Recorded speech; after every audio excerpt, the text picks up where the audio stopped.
같이 읽겠습니다. 시작. 우리 주 예수 그리스도의 아버지, 그의 많으신 긍휼대로 예수 그리스도를 죽은 자 가운데서 부활하게 하심으로 말미암아 우리를 거듭나게 하사 산 소망이 있게 하시며 아멘. 사도 베드로의 말씀처럼 오늘은 예수 그리스도께서 죽은 자 가운데서 부활하심을 기념하는 날입니다. 그런데 오늘 이 말씀에 보니까 예수님의 부활의 목적이 분명하게 드러나고 있습니다. 예수님께서 왜 부활하셔야 했는가라는 사실입니다. 예수님께서 부활하셔야 되는 이유는 3절입니다. 예수 그리스도를 죽은 자 가운데서 부활하게 하심으로 말미암아 우리를 거듭나게 하사. 아멘. 예수님의 부활은 무엇을 위해서 있었습니까? 우리를 거듭나게 하기 위해서 있었다는 겁니다. 예수님의 십자가는 우리의 죄를 위함이고 예수님의 부활은 우리를 거듭나게 하기 위함입니다. 그러면 예수님의 부활과 거듭남이 어떤 의미가 있는가 혹은 어떤 연관성이 있는가를 생각하게 됩니다. 거듭남에 관해서 예수님께서 직접 말씀하신 것이 요한복음 3장입니다. 요한복음 3장. 3절에서는 이렇게 말씀하죠. 사람이 거듭나지 아니하면 하나님의 나라를 볼 수 없느니라. 베드로가 표현하는 것처럼 사람이 거듭나지 아니하면 하나님의 나라를 볼 수 없다. 예수님께서 직접 말씀하십니다. 사람이 거듭나지 아니하면 우리는 그것을 한자 말로 중생이라고 하는데 그렇다면 거듭난다는 것이 무엇입니까? 거듭난다는 것이 무엇입니까? 니고데모는 어머니 뱃속에 들어가서 다시 태어나는 것으로 생각하고 묻지만 거듭난다는 것에는 영적인 놀라운 비밀이 있습니다. 그것이 부활과 관련된 진리입니다. 그러니까 5절에서는 거듭나지 아니하면 하나님의 나라에 들어갈 수 없다 이렇게 말씀하는데 5절에 가서 보면 예수님께서 이렇게 말씀합니다. 물과 성령으로 나지 아니하면 하나님 나라에 들어갈 수 없느니라. 3장 3절에서는 뭐라고 얘기하세요? 거듭나지 아니하면 하나님의 나라를 볼 수 없다. 그리고 3장 5절에 가서는 물과 성령으로 나지 아니하면 하나님 나라에 들어갈 수 없느니라. 그러니까 이 두 말씀을 연결해 보면 거듭난다는 것은 무엇이죠? 물과 성령으로 나는 겁니다. 그러니까 중생은 우리가 물과 성령으로 날 때 그것이 중생이고 우리는 중생한 자다 그렇게 말을 합니다. 그 뒷부분에 보면은 성령으로 난 것에 대해서 얘기합니다. 실제로 거듭나는 것은 성령으로 나는 것인데 그래서 우리가 성령으로 거듭난다라고 표현합니다. 그런데 예수님께서는 3장 5절에서는 물과 성령으로라고 말씀합니다. 그 9절에서는 무엇을 이야기하시냐면 물을 이야기하시는 거예요. 그러니까 거듭나는 것은 물과 성령으로 나는 겁니다. 성령으로만 나는 것이 아니라 물과 성령으로. 왜 여기에 물이 들어가느냐? 그것은 거듭난다는 것은 우리가 죽고 다시 사는 것을 말하기 때문입니다. 이게 부활과 연관된 중요한 진리입니다. 그러니까 여러분이 거듭난다는 것을 그냥 이론적으로 이해로만 생각하지 말고 영적으로 어떻게 이루어지는 것이 거듭나는 것이냐면 우리가 다시 죽고 다시 사는 것이 거듭나는 겁니다. 그게 무엇인가 하면 물과 성령으로잖아요. 이 물이 무엇이냐면 물은 세례를 말합니다. 세례. 세례는 내가 죽는 겁니다. 세례라는 단어는 그냥 씻는 것이 아닙니다. 담근다는 의미가 있습니다. 우리가 씻을 세자를 쓰지만 실제로는 세례는 물에 빠뜨리는 겁니다. 그래서 침례입니다. 침례. 내가 물에 들어가는 겁니다. 그것이 무엇을 말해요? 내가 죽는 겁니다. 베드로가 그렇게 설교했죠. 사도행전 2장에 보면 너희가 회개하여 예수 그리스도의 이름으로 죄사함을 받고, 그러니까 물은 뭐요? 회개와 세례를 말합니다. 회개하는 자가 세례를 받음으로 죄사함을 받는데, 여러분 이것이 단순히 하나님께서 우리의 죄를 용서하셨다, 우리의 죄를 없다고 생각하신다, 그런 의미가 아니라 내가 죽었다는 얘기입니다. 이것이 십자가에서 이루어진 일입니다. 예수님께서 십자가에 달려 죽으실 때 나와 함께 죽으신 겁니다. 그러니까 예수님이 자신이 십자가의 형벌을 통해서 우리가 받아야 될 형벌을 대신 지셨고, 그리고 실제로는 우리는 죽은 자가 되었습니다. 자, 고소를 당한 자가, 법에 의해서 고소를 당한 자가 죽으면, 죄에 대해서 재판을 하고 있거나 죄를 문제 삼던 그 당사자가 죽으면 모든 기소가 중지가 되고 없어집니다. 우리가 예수 그리스도와 함께 십자가에서 죽었으니 더 이상 죄를 물을 수가 없는 겁니다. 그것이 물입니다. 회개하고 세례를 받고 죄사함을 받으라. 그리하면 성령의 선물을 받으리니. 그 다음에 누가 역사하시는 거예요? 성령께서 역사하시거든요. 성령께서 역사하셔서 우리를 다시 살리는 겁니다. 그래서 죄에 대하여는 죽고 의에 대하여는 다시 산 자가 된 겁니다. 그것이 부활입니다. 그러니까 예수님께서 부활하실 때 우리는 예수님과 함께 십자가에 못 박혀 죽었고, 예수님이 부활하실 때 우리는 예수님과 함께 부활한 자가 된 겁니다. 그런데 바로 그 역사를 누가 이루시느냐? 누가 이루십니까? 성령께서 이루시는 겁니다. 그래서 물과 성령으로 나지 아니하면 그렇게 얘기합니다. 예수님과 함께 죽고 예수님과 함께 살도록 역사하시는 분이 누구다? 성령님이시다.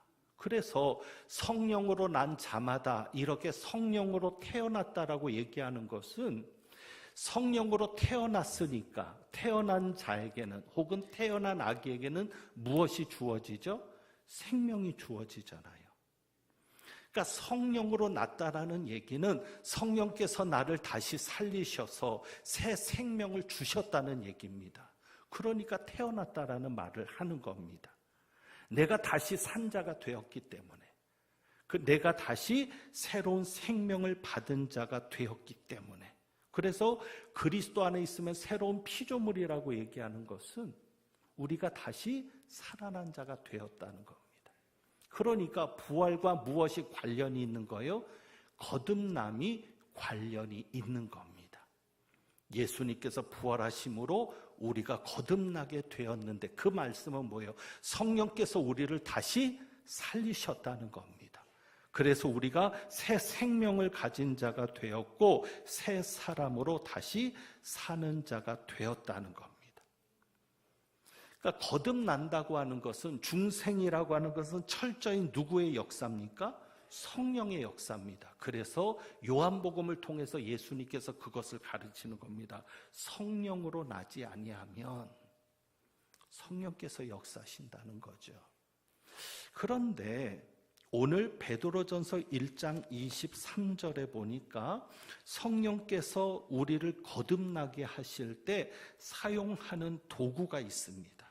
1장 23절이죠. 너희가 거듭난 것은 썩어질 씨로 된 것이 아니요 썩지 아니할 씨로 된 것이니 살아있고 항상 있는 하나님의 말씀으로 되었느니라. 예수님께서 부활하심으로 인해서 성령께서 그 부활에 동참하게 하셔서 우리를 거듭나게 하시는데, 그 거듭나는 그 과정 속에서 성령께서 사용하시는 것이 무엇입니까? 하나님의 말씀입니다. 그래서 사도 바울이 말한 것처럼 하나님의 말씀의 씨가 우리 속에 있기 때문에 그 하나님의 말씀이 우리를 마음으로 믿어 의에 이르게 하고, 하나님의 말씀이 역사해서 우리가 입으로 시인하여 구원에 이를 수 있게 하는 겁니다. 그 모든 것 속에는 누가 역사하고 있는 거예요? 성령께서 역사하고 있는 거예요. 그래서 여러분 기억하시기 바랍니다.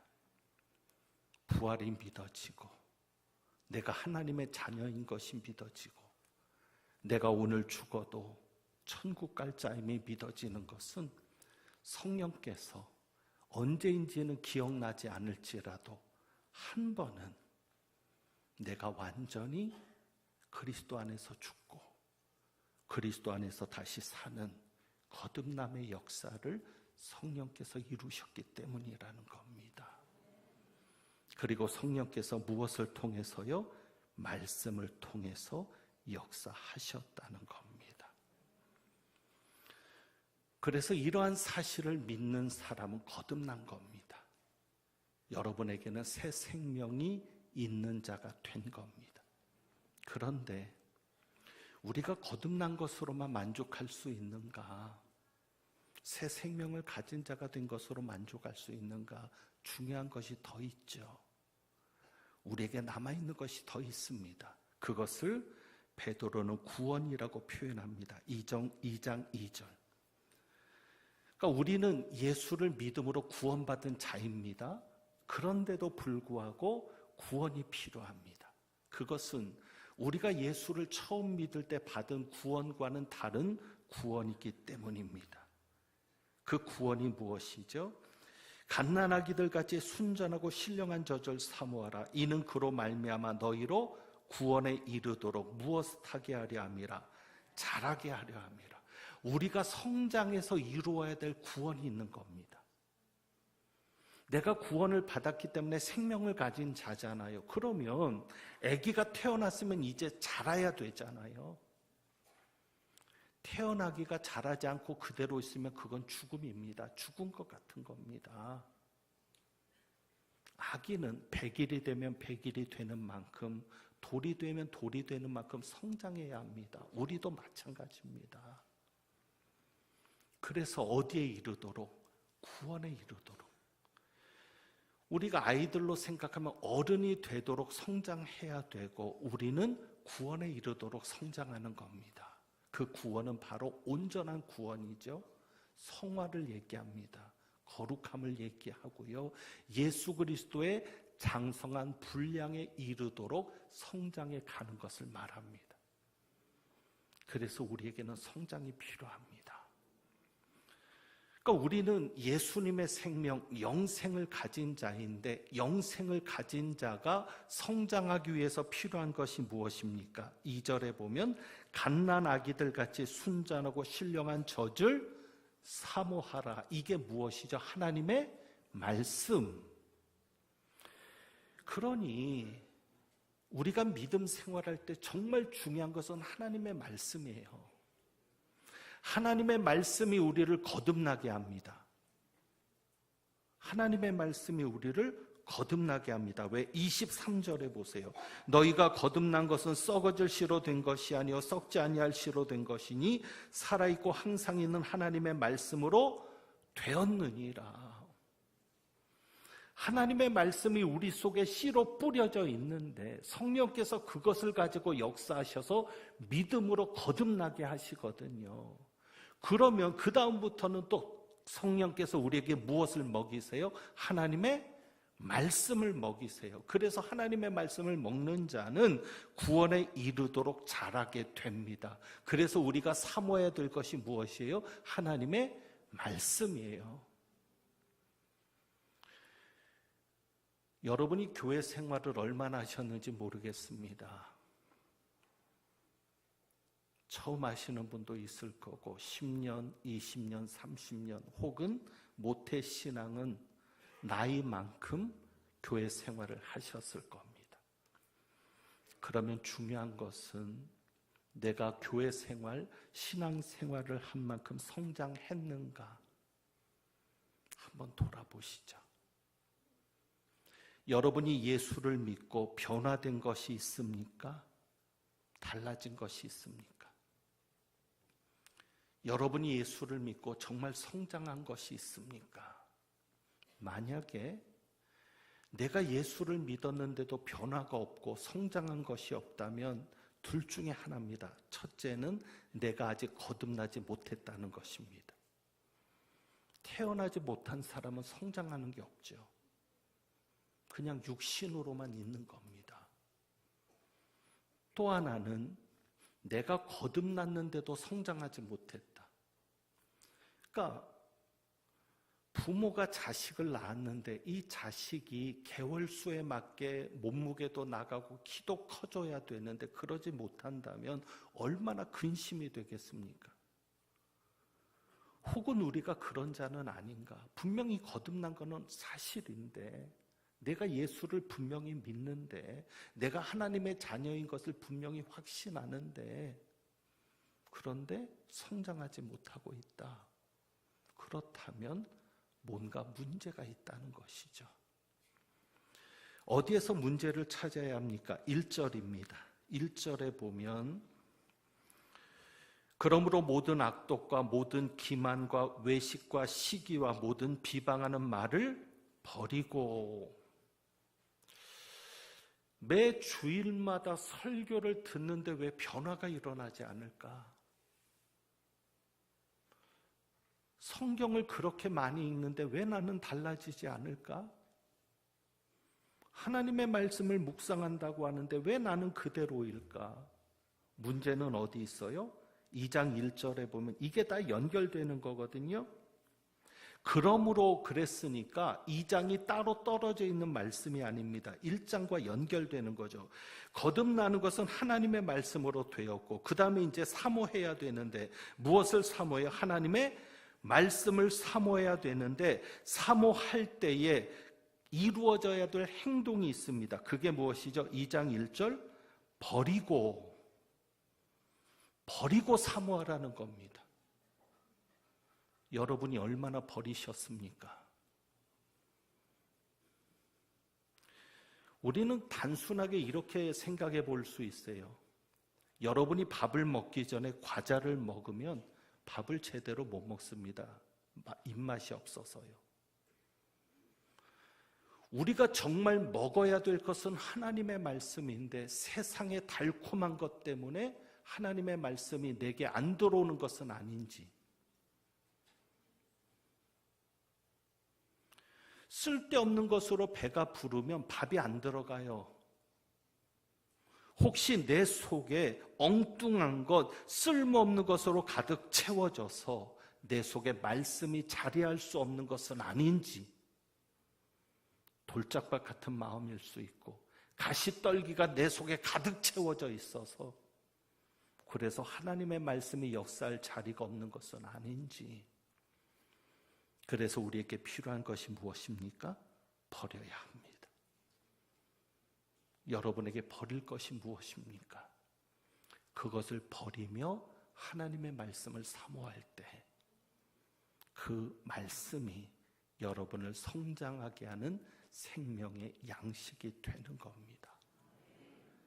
그러면 버려야 될 것이 무엇인가? 2장 1절을 보죠.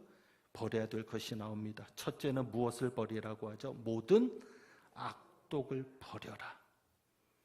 악독은 무엇입니까? 남을 해치거나 남에게 고통을 주려고 하는 사악함입니다. 남을 해치려고 하는 마음, 남에게 고통을 주려고 하는 마음. 그리고 두 번째로 버려야 될 것이 무엇입니까? 모든 기만, 거짓을 버려야 합니다. 요즘 얼마나 거짓말을 많이 하는지 모릅니다. 거짓말을 하면서도 죄의식도 없어요. 인터넷이 발달하면서 인터넷상에는 온갖 거짓말이 난무합니다. 확인도 할 수 없는 거짓말. 요즘 문자 메시지도 그렇고 카톡도 그렇고 거짓을 얼마나 퍼뜨리기 좋은지 모릅니다. 받는 사람은 그게 거짓인지도 알지 못해요. 모든 거짓을 버리고 남을 속이려는 속임수도 버려야 합니다. 그래야 하나님의 말씀이 여러분에게 먹여지는 것이죠. 그 다음에 무엇을 버리라 그래요? 외식을 버려라. 겉과 속이 다른 사람에게 하나님이 역사하지 않습니다. 겉과 속이 다른데 우리 하나님은 진실이잖아요. 겉과 속이 똑같으신 분이 우리 하나님이시잖아요. 겉과 속이 다르게 하는데, 겉으로만 잘 보이려고 하고 겉으로만 번지르르하게 말하는데 그런 사람에게 하나님이 역사하시겠습니까? 아니죠. 외식을 버려라. 그 다음에 시기를 버려라. 시기의 근본은 뭐예요? 내가 최고인 사람이죠. 내가 최고인데 다른 사람이 나보다 잘하는 것을 견디지를 못하는 거예요. 사실은 별것도 아닌데 그냥 내가 나 자신을 최고로 여기는 교만 때문에 나보다 잘하는 사람을 보면은 잘하지 못하도록 방해합니다. 봉사 잘하는 사람 상처 주고, 헌신 잘하는 사람 시험에 들게 하고. 무엇 때문에? 시기 때문에. 어떻게든지 다른 사람을 방해하는 이러한 것도 버리고 말씀을 사모해야 되고, 그리고 마지막으로 모든 비방하는 말을 버리고. 여러분이 하나님의 말씀을 사모하려면 입을 조심해야 합니다. 함부로 말하고 부정적인 말이 나고 비방하는 말이 나고 험담이나 하는데 하나님께서 그 마음의 말씀으로 채워주실 수 있겠습니까? 여러분이 정말 말씀을 사모하려고 하면 버릴 것은 버리고 말씀을 사모하셔야 합니다. 그래서 예수님도 말씀하시잖아요. 의에 줄이고 목마른 자가 복이 있나니 그들이 배부를 것임이요.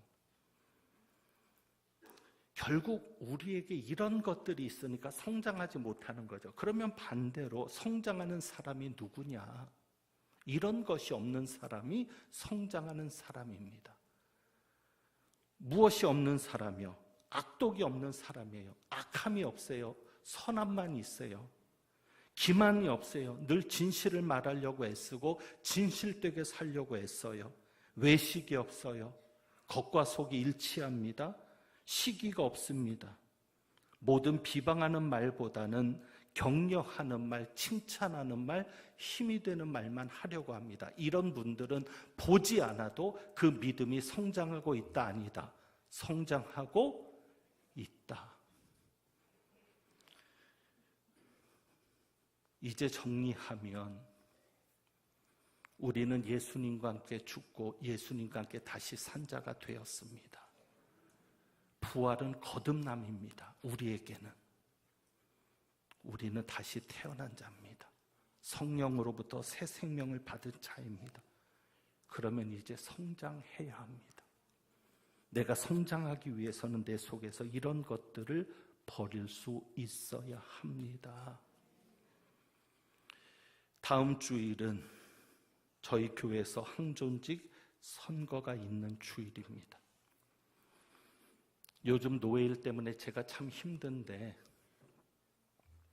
그런 움직임이 있습니다. 제가 석이니까 그런 일이 없으면 좋겠는데 노예를 열지 못하게 하려는 움직임이 있습니다.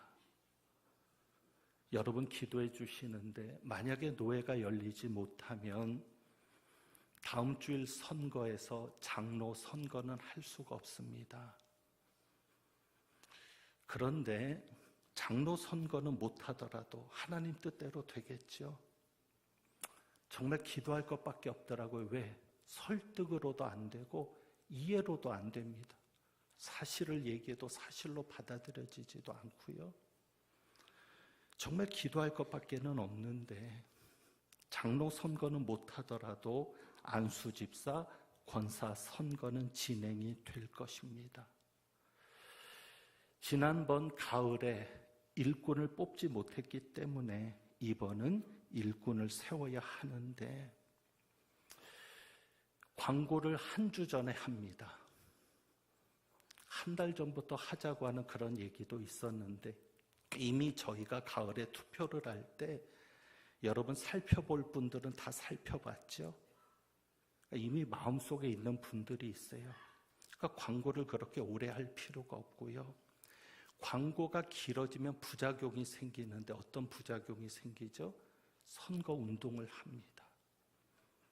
끼리끼리 어떤 믿음이나 인격이나 이런 것을 보는 게 아니라 친한 사람들끼리, 좋은 사람들끼리.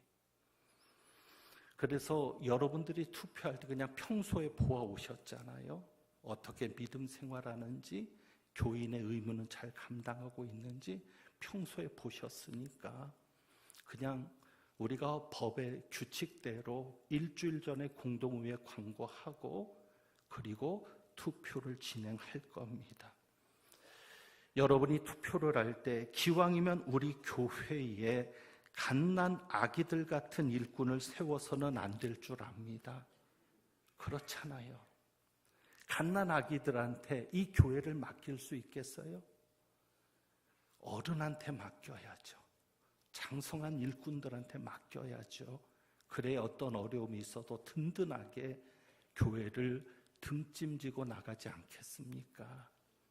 그러기 위해서는 여러분 보십시오. 1절의 말씀도 잘 보시고 이런 것이 없는 사람이 누구인가? 그럼 성장하고 있는 사람이고요. 누가 하나님의 말씀을 사모하며 살아가고 있는가? 그것도 보시고 일주일 동안 요람을 놓고 기도하면서 여러분이 일꾼을 마음에 정하고 오시기를 바랍니다. 그래서 투표지가 나누어졌을 때는 여러분이 미리 기도하고 뽑은 일꾼들, 정말 하나님께서 기뻐하실 일꾼들이 여러분을 통해서 세워지면 좋겠습니다. 근데 한 가지 광고를 해야 될 필요를 느낀 것은 지난번에 투표를 해보니까 좀 우스운 일이 있었습니다. 그게 무엇인가 하면 예를 들어서 최명수 장로님 오늘 기도하셨는데 장로를 뽑는 투표에 최명수 장로님 이름을 쓴 거예요. 그래서 참 투표에 대해서 너무 모르는구나. 이미 우리 시무 장로님들, 시무 권사님들, 시무 안수 집사님들은 뽑히신 분들입니다. 그런 분들을 다시 적을 필요는 없습니다. 꼭 기억하시고요. 대신 협동 직분자들이 있습니다. 이분들은 다시 쓰셔도 됩니다. 그러니까 협동 장로님들, 협동 안수 집사님들, 협동 권사님들은 다른 교회에서 직분을 받고 우리 교회로 왔지만 그 직분은 교회를 옮기면서 끝나는 겁니다. 그러니까 그 교회에만 해당되는 일꾼이기 때문에 그렇습니다. 그래서 저희 교회에서 그 직분을 감당하려면 다시 선거에서 뽑혀야 됩니다.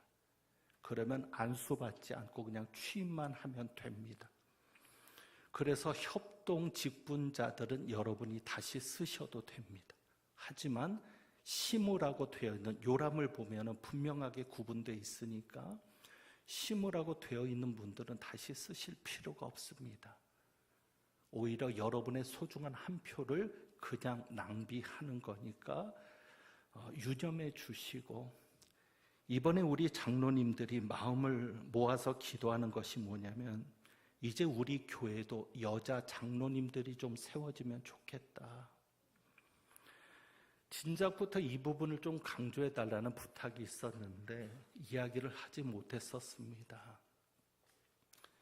근데 사실 이야기를 해야 될 것은 다른 게 아니라, 여러분 어떠세요? 여자 장로님들을 세우는데 여자분들이 표를 많이 줄 것 같습니까? 안 줄 것 같습니까?